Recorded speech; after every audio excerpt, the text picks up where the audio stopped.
아, 예. 2년 전부터요. 2년 전부터 이 아무렇지 않게 여기던 일이 이 시간이 하루하루 이렇게 지나면서 제 마음에 짐이 되어 가고 있는 일이 하나 있습니다. 그게 뭐냐면 이 저의 뱃속의 소화력인데요. 제 판단에는 2년 전쯤에 그때 사역을 하면서 낮에도 뭐 성도들을 만나고 식사 조절을 잘 못하고 또 저녁에도 뭐 청년들과 함께 시간 가지면서 낮밤으로 이렇게 시간 쫓기고 나름 과로도 조금 했던 것 같아요. 과식도 했던 것 같아요. 그러면서 그때부터 이 장에 탈이 나서 이 변이 별로 좋지 않습니다. 예, 뭐 밥 먹기 전에 이런 얘기해서 죄송한데 그때 그런 일이 시작되고부터 시간이 지나도 병원에 가도 뭐 약을 줘도 별로 효과가 없는 거예요. 그래서 뭐 1년이 지나고 1년 반이 지나면서 조금씩 걱정이 되기 시작하더라고요. 내 속에 내가 너무도 많아 하는 것처럼 혹시 제 속에 뭐 들어있나 이런 생각도 좀 들기도 하고 무시도 해보는데 아침 저녁이면 엄연히 뭐 확인해야 되는 이 현장에서 이 현실을 피할 수가 없었습니다. 옆에서 집 사람도 검사를 해봐야 되는 거 아닌가 했는데 저는 솔직히 이 내시경 검사가 무섭더라고요. 좀 무서웠습니다. 작년에 한번 모르고 위내시경을 이 수면 상태가 아니라 무수면으로 그냥 깨어있는 상태로 한번 한 적이 있었는데 이렇게 힘든 일이구나 하고 그때 깨닫고는 이 대장 내시경은 하고 싶지 않았습니다. 그러다가 이 최근에 장모님과 이야기를 그저 이렇게 하다가 얼핏 슬쩍 그 이야기를 했는데 그때부터 아침 저녁으로 장모님이 전화가 와서 저희 아내에게나 계속해서 대장 내시경을 해보라고 계속 얘기를 하는 거예요. 그래서 아침 저녁을 전화가 오니까 차라리 대장 내시경 검사하는 것이 하루라도 더 편하겠다라는 생각이 들더라고요. 그래서 인천의료원에 신청하러 갔습니다. 그래서 저희 장모님이 하루에 3번 전화를 하시거든요. 그래가지고 뭐 그랬습니다. 결국 소화기 내과 의사 선생님을 만났는데 시간이 이 정도 지났으면 이제 한번 확인해 봐야 되겠다라고 하더라고요. 그래서 날을 잡았습니다. 말로만 듣던 이 장을 청소하는 시간이 왔습니다. 그 전날에 그 이상한 맛에 약탄 음료 500ml를 4통이나 벌컥벌컥 마셔야 되는데요. 보통 일이 아니었습니다. 드디어 내시경 검사하는 시간이 와서 침대에 누웠습니다. 수면 내시경이라 하는데 이 사람들이 도대체 내 몸에 뭘 넣으려고 하나 하면서 누워서 처음에 보니까 종이에 보니까 마취라고 적혀 있더라고요. 아, 전신 마취를 하려나? 가슴이 졸였습니다. 긴장을 했더니 아직 마취 주사도 넣지 않은데 벌써 잠이 오기 시작하더라고요. 그래서 누워서 뭐랄까 생각하다가 이게 지금 마취 상태인가 생각하면서 새 가족도 이름 부르면서 기도를 막 했습니다. 주여 장기자 성도를 기억해 주시고 주여 공경이 성도를 기억해 주시고 최수인 성도를 기억해 주시고 뭐 지금 이게 마취 상태인가 혼자 막 생각하고 있었습니다. 근데 이제 마취 주사를 놓는다고 합니다. 그때 이제 마취 주사를 제가 이제 내시경 검사하는 것을 밀려가고 저는 이미 벌써 마취 주사 맞은 줄 알았는데 이제 놓는 거예요. 아, 이렇게 놓는구나 하는 순간 저는 나는 이렇게 가는구나 하면서 순간 이제 저를 누가 깨우더라고요. 알고 보니까 제 아내가 저를 깨웁니다. 이미 끝났다고 하더라고요. 끝나고도 1시간가량 이 코를 고고 잠을 자고 있더랍니다. 너무 잘 자서 그냥 이렇게 뒀다고 하는데요. 이 주사를 맞는 순간만 기억하지 아무것도 기억나지 않습니다. 편안했습니다. 저는 검사 전에 몇 번이고 이 상상을 했습니다. 검사가 끝나고 아내의 얼굴을 보면 혹시 눈시울이 촉촉이 젖어 있고 콧등이 빨개 있고 제가 충격을 받을까봐 말 못할 그 얼굴이 아닐까라는 상상도 해보았습니다. 그런데 아내가 저를 깨우거나 하는 말이 의사 선생님이 깨끗하대요. 깨끗하대요. 그러더라고요. 벌써 의사 선생님 이야기도 듣고 촬영 사진도 다 보고는 깨끗한 모습을 봤다고 합니다. 용종이라도 있으면 떼어내기라고 사인도 했는데 속이 깨끗해서 그럴 일도 없었다 합니다. 약도 그 흔한 약도 지어주지 않고 그냥 집에 가라고 그렇게 얘기했다고 합니다.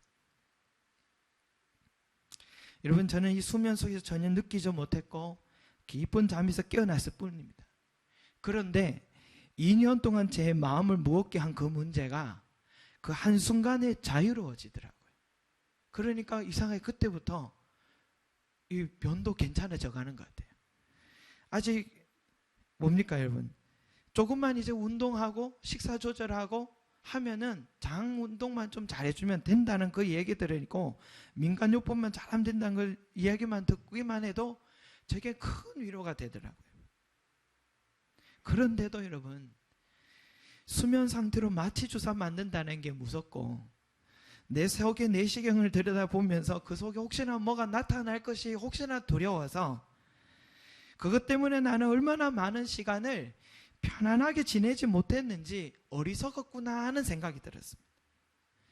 옆에서 그렇게 저를 다그치지 않으셨다면, 왜 그렇게 지체하고 있냐고 제게 누군가가 말해주지 않았다면 저는 오늘도 마음의 무거운 짐을 갖고 살아가고 있었을 것입니다. 차일피일 미루다가 이 호미로 막을 걸 가래로 막아야 되는 상황까지도 갈 수 있는 것이 우리 인생인 것 같습니다. 오늘 말씀의 여호수아가 아직 땅을 분배받지 못한 7지파에게 답답한 마음을 이렇게 말합니다. 여호와께서 너에게 주신 땅을 점령하러 가기를 어느 때까지 지체하겠느냐? 어느 때까지 지체하겠느냐? 시간이 충분히 지났음에도 불구하고 왜 쭈뼛쭈뼛거리면서 그 과정을 두려워서 쭈뼛쭈뼛거리고 있느냐? 마치 제가 쭈뼛쭈뼛 지체하고 있었던 것처럼 이 7지파가 두려워서 그렇게 지체하고 있었던 것입니다. 그 이유가 뭘까? 저는 가만히 생각해 보니까 저 개인적인 생각에 이들 7지파는요, 남은 7지파는 이들이 지체하고 있었던 이유가 뭔가 보니까 이 사람들은 한 번도 전쟁의 현장에 들어가 본 적이 없던 사람들입니다. 목사님 무슨 말입니까? 그들이 지금까지 수많은 전쟁의 현장에 싸워왔는 것을요, 물론 그들이 여호수아와 함께 항상 전쟁 현장에 승리를 거둔 뜨거운 체험이 있었던 건 사실입니다. 그러나 그렇게 수많은 승리를 거뒀다 해도 그들이 잘나서 해낸 승리가 아니었다라는 겁니다. 무슨 말이냐?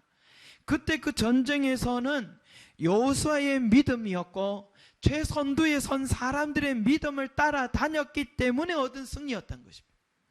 한마디로 묻어간 겁니다. 어부지리로 승리한 겁니다. 그래서 그동안 수많은 전쟁에 참여했다지만 그것은 간접적인 승리지 그들 자신의 온전한 믿음의 승리가 아니다라는 겁니다. 그러나 지금 이 순간은 자신들의 믿음으로 저 가나안 땅들을 향해 달려가야 되고, 아직 남아있는 주민들이 있다면 이제는 자신들이 직접 전략을 짜서라도 싸워서 쫓아내야 된다라는 상황이 온 겁니다. 스스로 결정하고 책임져야 하는 순간이 온 것입니다.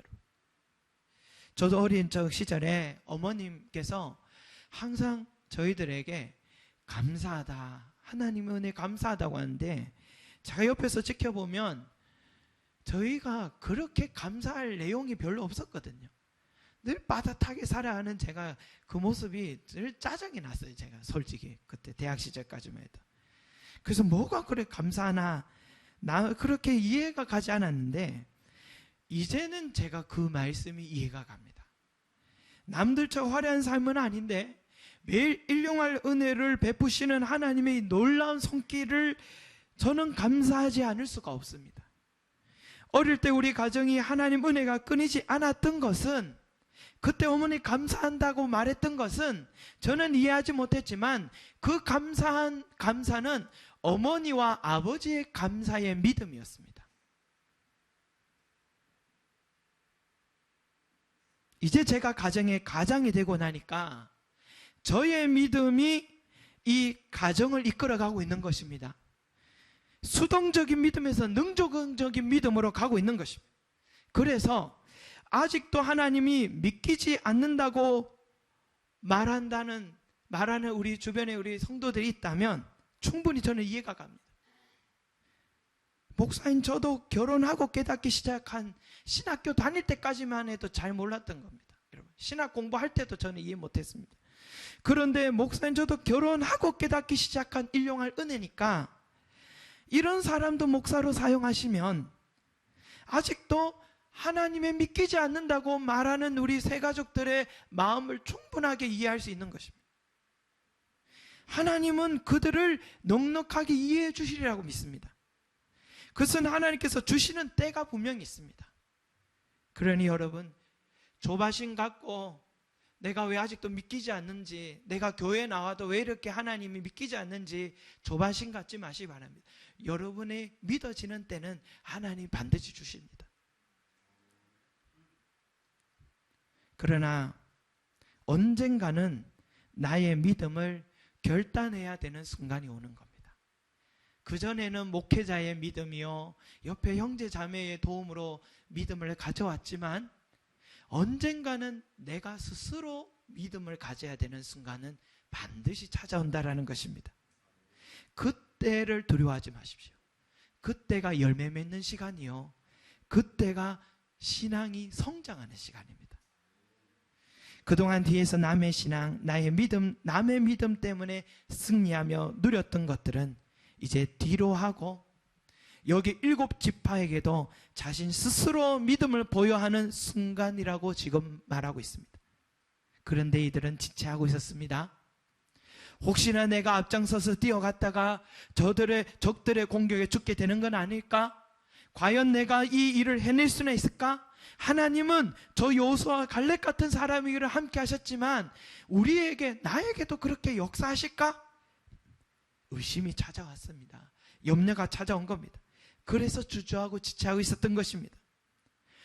바로 이런 사람들을 향해서 여호수아는 따끔한 한마디 합니다. 어느 때까지 지체하겠느냐? 어느 때까지 지체하겠느냐?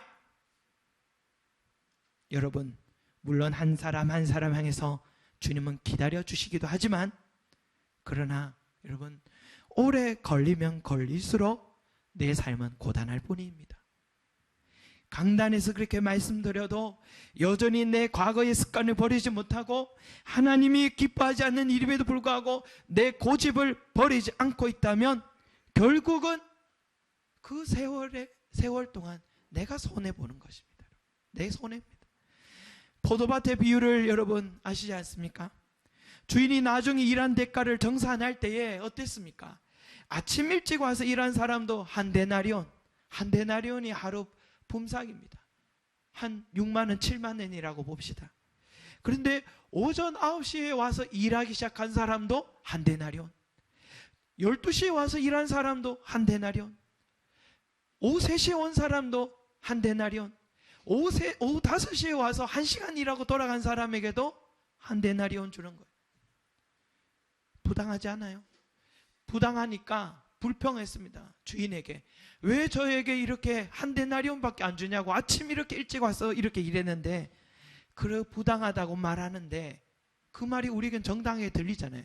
그런데 그들에게 주인이 뭐라고 하냐면, 내 것이나 가지고 가라. 내 것이나 가지고 가라. 호통쳐입니다. 저도 처음에는 이 말이 무슨 말인지 이해가 되지 않았어요. 아침 일찍부터 와서 일한 사람은 한 데나리온 줬으면 적어도 오후에 정오부터 온 사람들에게는 반 데나리온 주는 게 정상이지, 왜 이렇게 줄까? 이해가 되지 않았습니다. 그런데요, 다시 말씀 보고 말씀 보니까 이런 뜻이었구나, 이런 말이었구나. 그 주인이요, 그 뒤로 오전 9시, 정오 12시, 오후 3시, 오후 5시에서 또 사람들에게도 한 데나리온을 줬던 이유가 뭔지 알아보니까 이미 오전에 일할 사람은 이미 벌써 충분했습니다. 충분했는데 정오에 나가고 오후 3시에도 공터에 나가보니까 아직도 일자리가 없어서 서성거리고 있는 사람이 있는 거예요.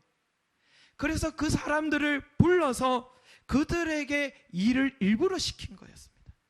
그들을 이미 일할 손길은 충분했는데 그들에게 은혜를 베풀기 위해서 그들을 불렀던 것입니다. 그리고 여러분, 아침부터 일한 사람이 하루 일당만 받고 돌아가는 것일까요? 그게 아니었습니다. 그럼 뭘 더 받았는가? 아침 일찍부터 와서 오전 9시부터 와서 일한 사람들이 받은 또 다른 눈으로 보이지 않는 대가가 있다면 그게 뭐냐면, 주인의 포도밭에서 오늘은 어디에서 일을 해야 하나 하는 이 범민의 삶은 살지 않아도 되는 큰 혜택을 누리게 된 것입니다.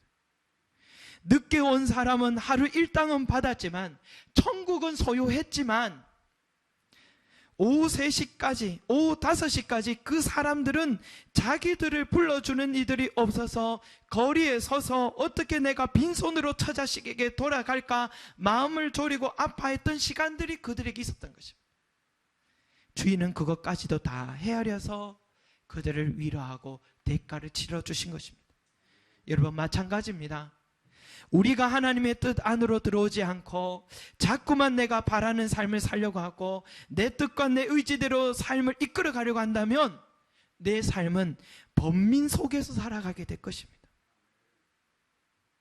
그러면 빠르게 하나님의 뜻 안으로 그분이 기뻐하는 삶 속으로 들어오는 시간이 빠르면 빠를수록 그 사람이 누리는 혜택은 더욱 큰 것입니다. 그 혜택이 뭡니까? 늘 주님과 동행하고 그분이 매일매일 주시는 은혜를 일찍부터 받아 먹고 살아가는 삶을 살게 되고 또 마음의 평안과 즐거운 인생을 살아가게 되는 것입니다. 만약에 나이 30에 내가 예수님을 만나서 일찍 그분의 뜻 안으로 들어와 버리면, 지체하지 하지 않고 그분 안으로 들어와 버리면 그 사람은 80이 될 때까지 남은 50년을 주와 동행하며 평안하게 살게 될 것입니다. 그런데 만약에 나이 70에 이제서야 하나님을 온전히 만나서 그때 하나님의 뜻 안에 들어와 살면은 천국에 가고 나머지 10년의 삶은 은혜로 살아가는 것은 당연한 일이지만, 여러분, 그동안 70년 동안 세월이 얼마나 험난한 인생이었고 손해되는 시간이었겠습니까? 여러분, 사랑하는 여러분, 빠르면 빠를수록 좋은 것입니다. 인생에 많은 경험이 필요하다지만 이 신앙의 세계는 딱 2가지 길만 있습니다. 의인의 길과 악인의 길입니다. 의인의 길에 빨리 들어서면 그 삶이 시냇가에 심은 나무와 같이 잎이 푸르고 열매가 항상 주렁주렁 맺어지고 그 하는 행사가 다 형통하다고 했습니다. 그러나 악인에서 길에서 아직 나오지 못하고 쭈뼛쭈뼛거리고 있으면 바람에 나는 겨와 같이 그 인생은 고단하게 되는 것입니다. 이런 격입니다. 여러분, 잠잘 시간이 됐는데 갑자기 담배 생각이 나요. 담배 피우고 싶다는 생각이 갑자기 드는 거예요. 잠잘 시간입니다. 잠을 자줘야 될 사람입니다. 그런데 마침 내 옆에 담배가 있으면 좋겠는데 담배가 없어요. 밖에 이제 비도 옵니다. 그냥 참고 잘까 말까 하다가 그래도 한 대 펴야겠다 싶어가지고 우산을 쓰고 자동차 키 들고 차 문 열고 또 밤에 문 여는 데까지 운전해 가서 담배 사서 한 대 피고 들어와서 또 앉았는데 바로 잠이 오겠습니까?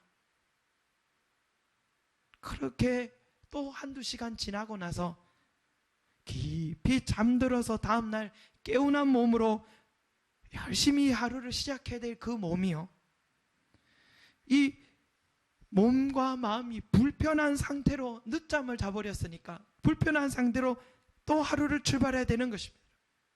이게 얼마나 손해입니까? 제가 담배 자체를 이야기하는 게 아닙니다.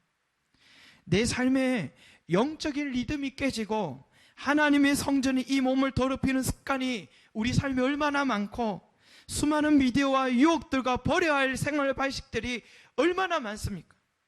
그게 내 삶을 망친다는 것, 내 영혼을 망친다는 것을 알면서도 그걸 떨쳐버리기가 쉽지가 않아요. 작심삼일하면 또 넘어지고 이제는 작심하면 작심 하루입니다. 그날 바로 넘어지는 거예요.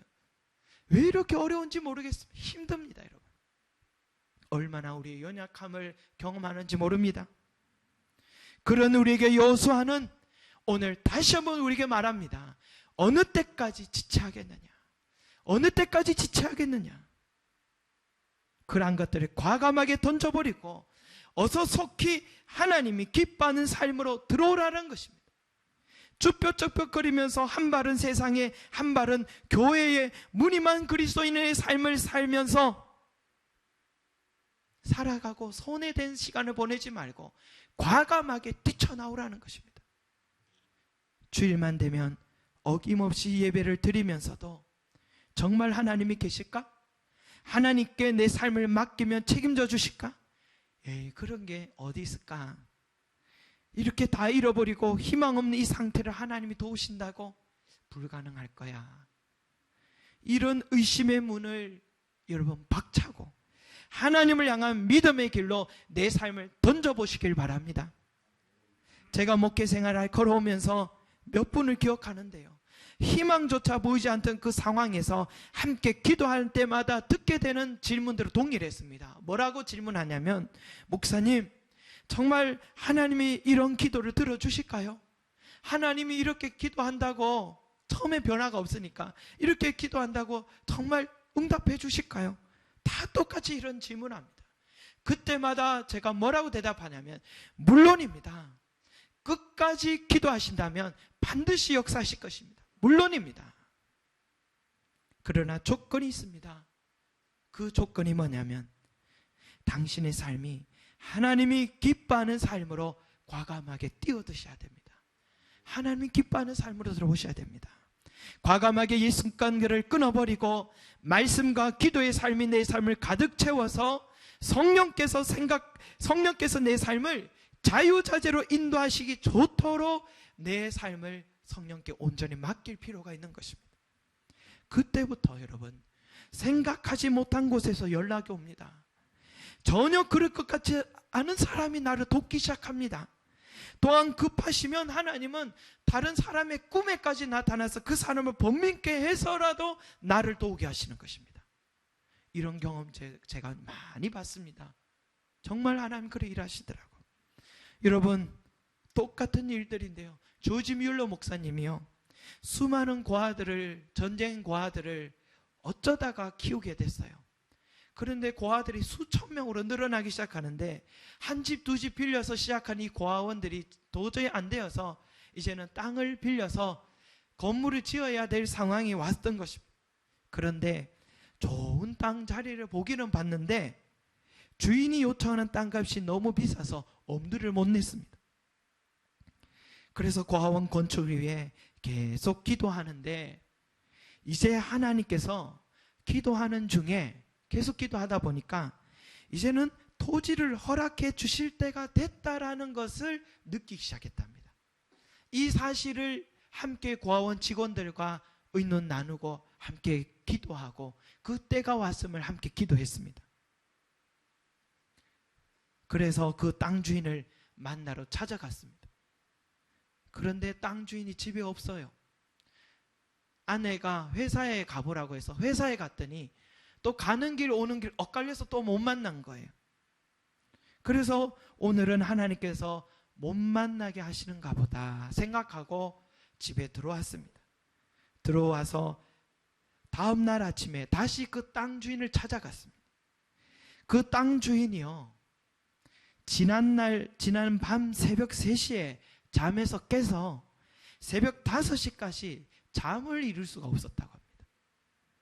그는 그 시간 동안 조지 뮬러 목사님이 고아원을 위해 땅을 요청했던 지난번에 그 요청을 곰곰이 생각하는 시간이 됐다고 합니다. 그리고 아침에 이 뮬러 목사님을 만나서 뭐라고 하냐면, 목사님, 원하신다면 전에 다른 사람이 제시했던 1에이커당 200파운드 하는 땅을 120파운드에 팔겠습니다. 원하시면 200파운드 하는 땅을 120파운드에 팔겠습니다. 지금으로는 큰 금액인 것 같아요. 파운드라는 개념. 1에이커가 1200평인데 7에이커 8500평 정도의 땅을 이런 금액으로 그 주인이 주겠다고 얘기하는 거예요. 매입하게 되었던 겁니다. 그래서 그날의 일기에 조지 뮬러 목사님이 뭐라고 적어놨냐면, 어제 저녁에 토지 주인을 만나지 못하게 역사하신 주님의 손길을 주목하라. 주께서 나보다 먼저 토지 주인을 만나 새벽에 그를 깨워 온전히 인도하시고 결단을 내리게 하신 뒤에 나를 만나게 하신 것이다. 그의 일기가 이렇게 표현되어 있었습니다. 여러분, 조지 뮬러의 하나님은 바로 저와 여러분의 하나님인 줄로 믿습니다. 내 삶이 하나님이 기뻐하시는 삶과 행위로 결단하고 뛰어들고 매일 매 순간마다 말씀과 기도로 살아가신다면 하나님은 우리가 노력하고 땀 흘려서 얻은 대가보다도 훨씬 많은 열매들로 채워주신다는 사실을 믿으시기 바랍니다. 저는 삶의 무거운 짐을 안고 찾아오신 성도님을 만나면 괜히 기대가 됩니다. 괜히 기대가 됩니다. 하나님에게 다가온 그 삶에 반드시 책임져 주신다는 것이 믿어지기 때문입니다.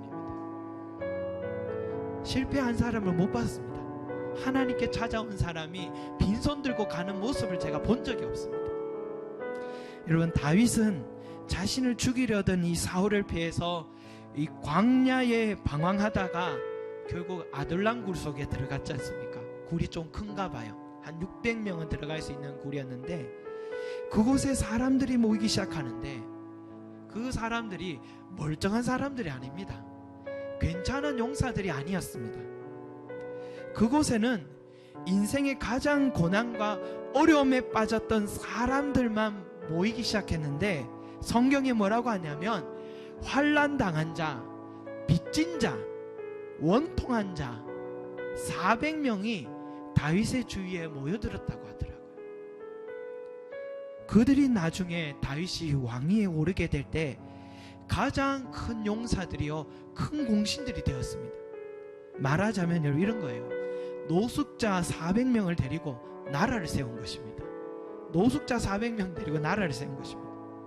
이게 어떻게 가능할까 생각해 보니까 다윗의 마음속에 하나님에 대한 신뢰와 믿음이 그 400명 되는 한 사람 한 사람에게 이 믿음이 흘러가고 퍼지기 시작한 것입니다. 점점점 그곳이 굴이 아니라 교회가 되기 시작한 것입니다. 아둘람 굴이 아둘람 교회가 된 것입니다.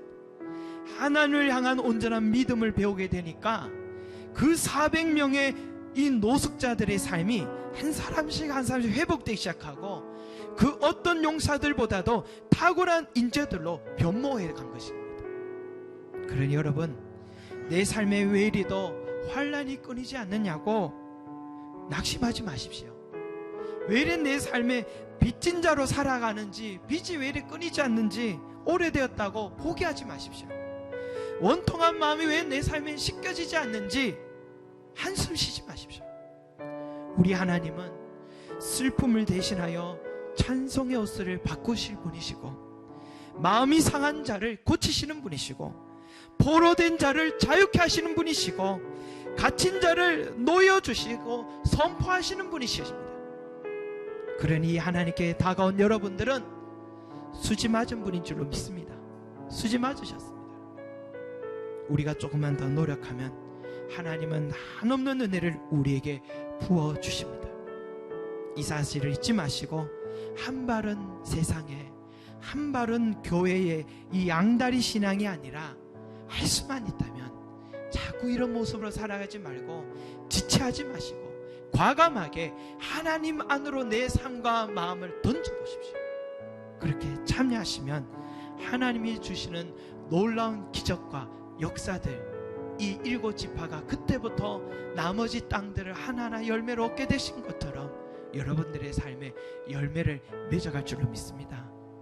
지체하지 마시고 담대하게 달려가시 바라겠습니다.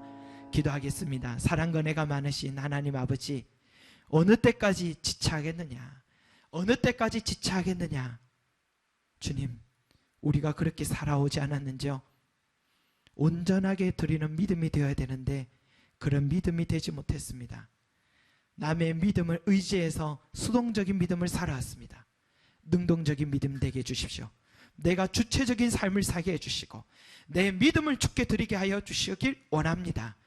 이제는 살아계신 하나님과 내가 독대하게 하여 주시고 내 믿음을 온전하게 드리고 주님이 기뻐하는 삶을 온전히 드림으로 인하여 내 삶에 놀라운 역사를 볼 수 있게 하여 주십시오. 오늘 이 자리에 머리 숙이는 우리 귀한 성도들, 주여, 한 발은 세상에 한 발은 교회였다면 이제는 담대하게 주님께 내 삶을 던질 줄 아는 믿음의 신앙이 될 수 있게 하여 주셔서 모두 다 아버지 하나님이 하나님 앞에 나와 주님 만나고 주여 인생의 복받은 자들이 되게 역사해 주시길 원합니다.